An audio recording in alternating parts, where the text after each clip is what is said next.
दोस्तों नमस्कार।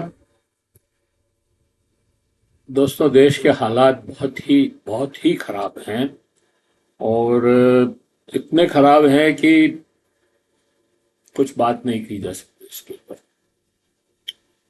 अब आप देखिए, झालावाड़ में एक स्कूल की छत गिर गई। पहले कंकर गिरे, बच्चों ने टीचर्स से कहा साहब कंकर गिर रहे हैं, उन्होंने कोई ध्यान नहीं दिया। थोड़ी देर बाद पूरी की पूरी छत गिर गई। 35 बच्चे बैठे थे नीचे, 8-9 की डेथ हो गई उसी समय। 5 तो वहीं डेथ हो गई, 4 वहां अस्पताल ले जाने के बाद इलाज के समय डेथ हो गई, 21 घायल हो गए। और ये मतलब बहुत ही शर्मनाक वाकया है कि बच्चों पे स्कूल की बस वो छत गिर जाए और लोगों को पता न चले। और ये एक छत नहीं है दोस्तों, भारत राजस्थान में ही इतने खतरनाक स्कूल हैं इस समय भी, जिनकी रिपोर्ट है सरकार के पास, लेकिन वो मरम्मत भी नहीं कराना चाहती, देखना भी नहीं चाहती उधर। हालत इतने खराब है।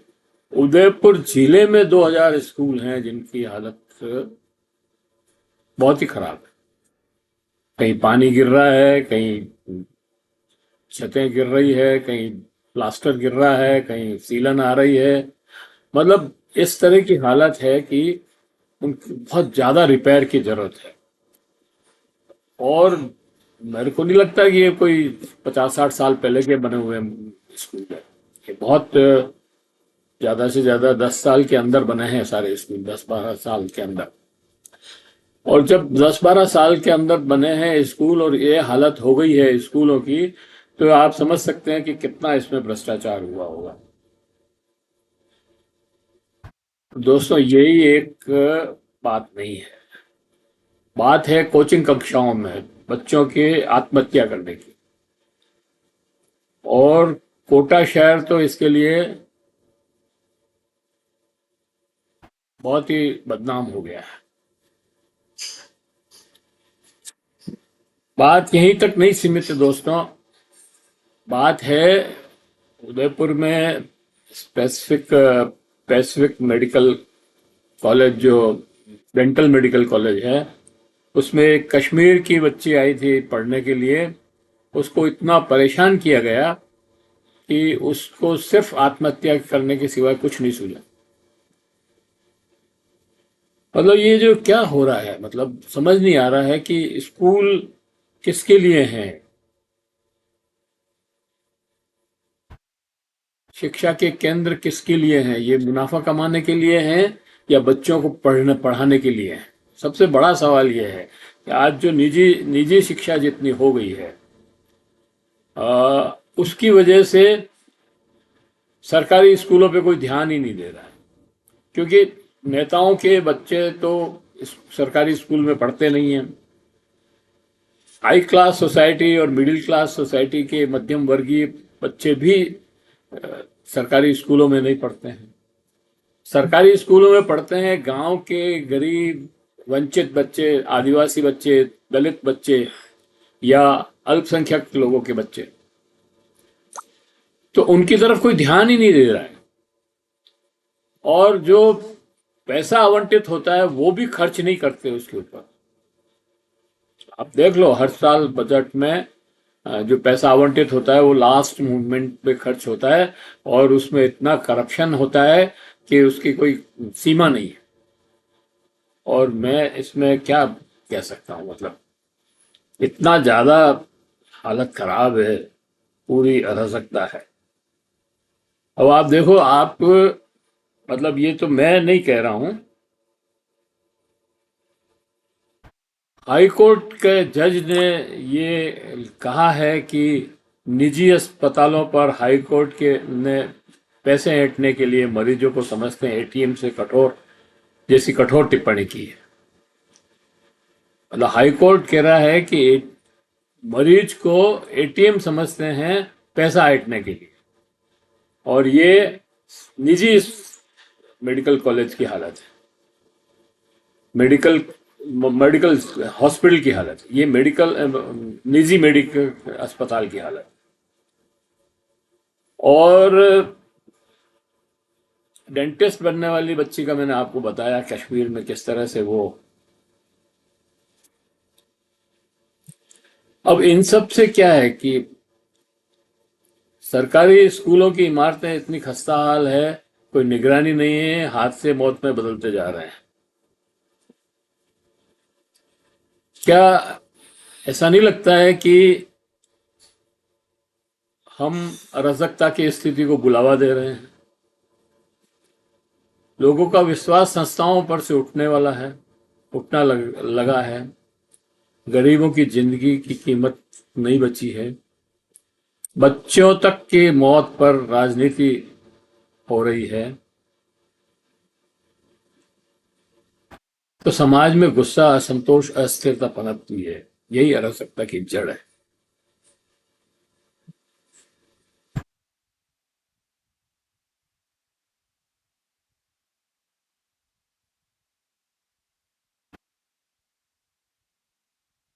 जब स्कूल छत बन जाए, मौत का फंदा, जब शिक्षा और इलाज भी बिकने लगे, तो देश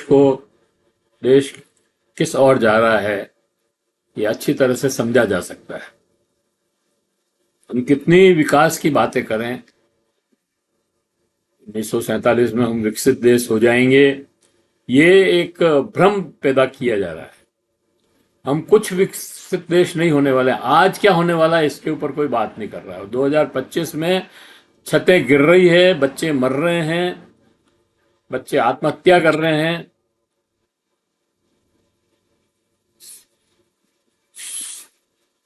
दवाई के नाम पर लूट हो रही है,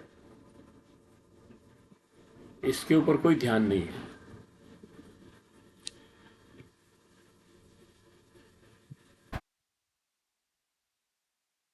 जब एक स्कूल की छत गिरती है और मासूम बच्चे उनके नीचे दब कर मर जाते हैं, कोचिंग में पढ़ने वाला बच्चा आत्महत्या कर लेता है, जब एक मेडिकल छात्र ये लिख कर जान दे देती है अब और नहीं सह सकती, और जब एक हाईकोर्ट को ये कहना पड़े कि निजी अस्पताल मरीजों को एटीएम समझते हैं, तो सवाल सिर्फ ये नहीं है कि कुछ गलत हो रहा है।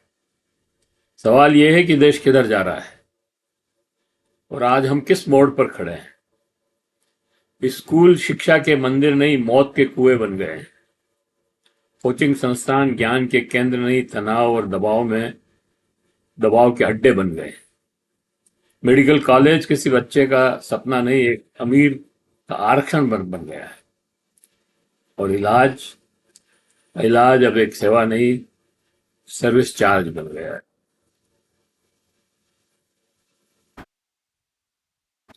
जिससे पहले जेब देखी जाती है, फिर मरीज की तकलीफ।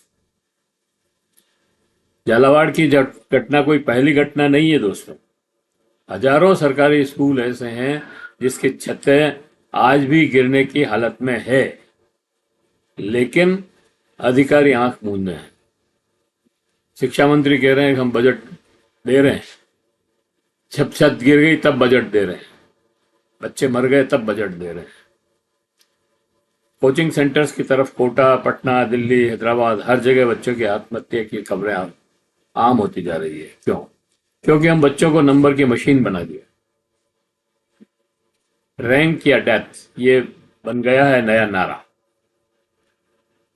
उदयपुर की मेडिकल छात्रा की आत्महत्या पूरी व्यवस्था का पर्दाफाश करती है, जो कहती है कि तुम अमीर नहीं हो तो डॉक्टर बनने का सपना मत देखो। निजी मेडिकल कॉलेज में सालाना फीस 15 लाख से 30 लाख रुपए, या क्या ये शिक्षा है या दलाली? और अब मरीज को अस्पताल ले जाया जाता है तो सबसे पहले पूछा जाता है बीमा या कैश। मानवता नहीं है, पैसे की हालत देखी जाती है। यह स्थिति तब है जब भारत ने दुनिया को आरोग्य और सेवा की संस्कृति सिखाई थी। अब सवाल उठता है, क्या ये सब घटनाएं अलग अलग है? नहीं, ये सब एक ही बीमारी के लक्षण हैं। एक बीमार व्यवस्था जिसमें गरीब की जान सस्ती है, शिक्षा एक व्यापार है, स्वास्थ्य एक बाजार है, और इंसानियत बस भाषणों में बची है। ये सिस्टम है हमारा। इस सिस्टम पर अब बताइए, ये हालात अराजकता को न्योता नहीं दे रहे हैं? जब बच्चों की मौत पर मंत्री मुआवजा देकर चुप हो जाए, जब अस्पतालों की लूट पर सिर्फ चेतावनी दी जाए, जब स्कूलों की इमारतों में गिरती रहे और कोई जिम्मेदार न हो, तो यकीन मानिए ये समाज अस्थिरता की तरफ बढ़ रहा है। तो क्या करें? हाथ पर हाथ रखकर बैठ जाएं? नहीं, अब वक्त है बोलने का, जागने का और संघर्ष का। हमें चाहिए एक ऐसी व्यवस्था जहां शिक्षा राष्ट्रीय संपत्ति हो, व्यापार नहीं। जहां इलाज अधिकार हो, सौदा नहीं।